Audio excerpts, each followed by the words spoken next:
Hey y'all, welcome back to my channel. Today's video is going to cover 5 things I wish I knew when I was 20 or when I was in my 20s. For a little background information, I am 35 years old. I'm a mom of 4. I'm a wife. And I am a woman trying to figure this thing out. Still figuring it out. I'm closer today than I was yesterday, and the day before, and the day before. And these are just some things that if I would have known in my 20s, they would have saved me a lot of heartache, a lot of heartbreak, a lot of disappointment. So let's get into it. Number 1, you cannot love a person into loving you. It doesn't matter how much you care about that person. It doesn't matter how much you put that person in front of you. If that person does not love you, regardless of what you are doing, you're not going to love them into loving you. A lot of times people come into our lives to teach us a lesson, to teach us what we don't want so that we know how to attract what we do want. That is probably one of the most important things that I wish I had known, to not put myself out so much for people who did not reciprocate or who didn't really care regardless of what I was doing. So keep that with you. You cannot love a person into loving you. Instead, all that love that you have to give and share, give it to yourself. Which brings me to number 2. Practice self-love and self-care right now, today. Start. If you have not already started picking up a routine of self-care, start today. Google some ideas. Journaling is one of my favorite things to do for self-care. I also like to take nature walks. Also, feeding yourself good healthy things, not gossiping as much or at all. Practice self-care. Practice self-care and check in with yourself so that you have some sense of self-awareness, because it is not cute to be rocking these streets or just lollygagging through life, floating with no plan, no vision, no anything. Which brings me to number 3.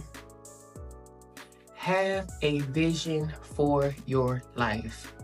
You don't have to have a clear vision in your 20s, because 9 times out of 10, some of those things are going to change anyway. Things you may have thought you liked before, you may just find yourself not interested in anymore. Things that you were never interested in, you may find yourself completely engulfed in that. But have a vision of what you want your life to look like, so you're not just aimlessly going through life, just going with the flow of whatever comes your way. Have a vision so you have some sense of direction. And yeah, have a vision. Have a vision. It doesn't have to be a completely planned out vision, but you just need to have some sense of direction in life. If you are enjoying this video, go ahead and click that subscribe button. Also, don't forget to thumbs up the video and hit the notification bell so you don't miss when I upload a video. Number 4. I think this is number 4. I'm not sure. I should have wrote this down, but I don't know. Number 4, maybe. Start rewriting your money narrative. Especially if you grew up in a household or a family that experienced poverty. If there was lack in the household, start reframing your mindset around money now, today, right now, so that you don't find yourself repeating the same financial patterns or financial habits that you saw your parents going through, or whoever raised you, whoever you were around, and you saw them in the struggle and in the trenches. It's not cute being in the struggle. I don't care how people try to glamorize it. When you are out here living your life, struggle is not cute, struggle is not fun.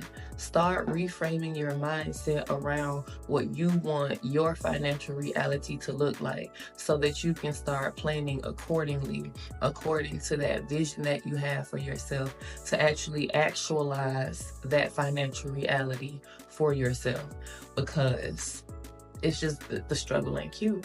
I've been in the struggle. The struggle is not cute. I'm so grateful to be out of the struggle, but it took me into my 30s to really get out of the struggle mindset and the struggle mentality. A lot of it does have to do with the things that I saw growing up, the bill collectors call it, all of those things. But I had to decide, like, that's not what I want my life to look like. That's not what I want my reality to look like. So if you have that issue, if that's the household that you grew up in, start reframing your mindset around money. Start to fix your relationship with money. Cultivate a healthy relationship with money. That's very important. Money is not everything, but if you want to live a good life, you need money.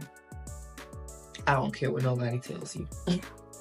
And number 5, last but not least, most of the people that you are friends with today, you will not be friends with in 5 or 10 years, because life is going to life. Life happens. And a lot of those people will not stand the test of time. But that's okay, because a lot of those people are not supposed to stand this test of time with you. They're here to teach you something, to help you to grow. Now, it is your responsibility to learn the lesson that they came to teach you, so you don't continue to attract those same people in different bodies and continue to have those same experiences, and you find yourself in a cycle of, why can't I get anybody to love me? Why don't people treat me the way that I treat them? Why don't people care about me the way that I care about them? Learn the lesson. Everybody is here to teach you something, whether it's what you like, what you don't like, what you want to experience, what you don't want to experience. Sit back, find the lesson, learn the lesson, and release them with love. When it's time, when that relationship, friendship, whatever has run its course, it's okay to release people with love. It's okay to not fall out. Every time someone leaves your life, it doesn't have to be a falling out. The time ran out. We learned what each of us came to teach each other, and be okay with that. If you enjoyed this video, let me know down below in the comments. I really would like to make a part 2, so if you would like to see a part 2, let me know that too down below in the comments, and I'll see you guys next time.